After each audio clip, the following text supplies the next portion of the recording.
6వ అధ్యాయము. కాగా మేమాయన తోడి పనివారమై మీరు పొందిన దేవుని కృపను వ్యర్థము చేసుకొనవద్దని మిమ్మును వేడుకొనుచున్నాము. అనుకూల సమయమందు నీ మొర నాలకించితిని, రక్షణ దినమందు నిన్ను ఆదుకొంటిని అని ఆయన చెప్పుచున్నాడు గదా. ఇదిగో ఇప్పుడే మిక్కిలి అనుకూలమైన సమయము. ఇదిగో ఇదే రక్షణ దినము.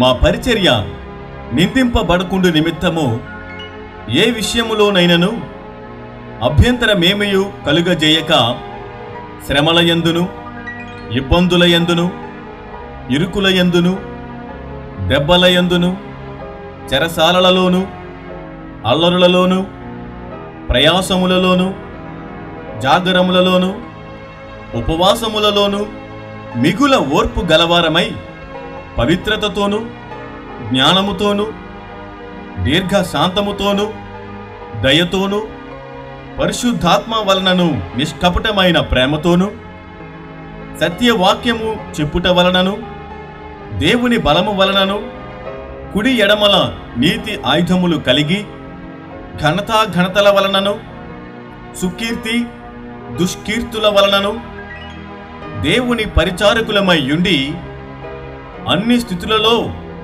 మమ్మును మేమే మెప్పించుకొనుచున్నాము. మేము మోసగాండ్రమైనట్లుండియు సత్యవంతులము, తెలియబడని వారమైనట్లుండియు బాగుగా తెలియబడిన వారము, చనిపోవచ్చున్న వారమైనట్లుండియు ఇదిగో బ్రతుకుచున్న వారము, శిక్షింపబడిన వారమైనట్లుండియు చంపబడని వారము, దుఃఖపడిన వారమైనట్లుండియు ఎల్లప్పుడూ సంతోషించువారము, దరిద్రులమైనట్లుండియు అనేకులకు ఐశ్వర్యము కలిగించువారము, ఏమియూ లేనివారమైనట్లుండియు సమస్తమును కలిగిన వారము. ఓ కొరింథీయులారా, అరమర లేకుండా మీతో మాటలాడుచున్నాను. మా హృదయము విశాలపరచబడి ఉన్నది. మీ ఎడల మా అంతఃకరణము సంకుచితమై ఉండలేదు గాని మీ అంతఃకరణమే సంకుచితమై ఉన్నది.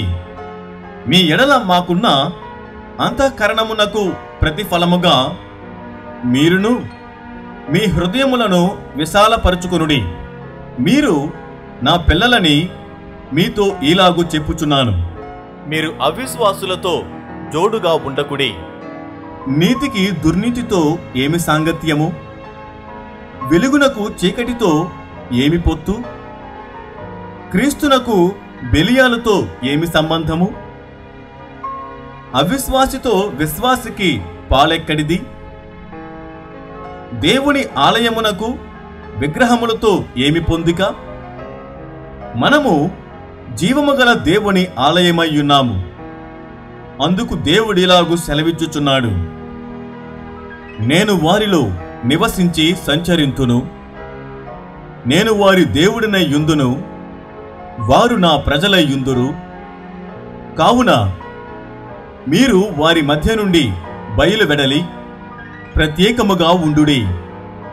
అపవిత్రమైన దానిని ముట్టకుడని ప్రభువు చెప్పుచున్నాడు. మరియు నేను మిమ్మును చేర్చుకొందును, మీకు తండ్రినై యుందును, మీరు నాకు కుమారులను కుమార్తెలనై యుందురని సర్వశక్తిగల ప్రభువు చెప్పుచున్నాడు.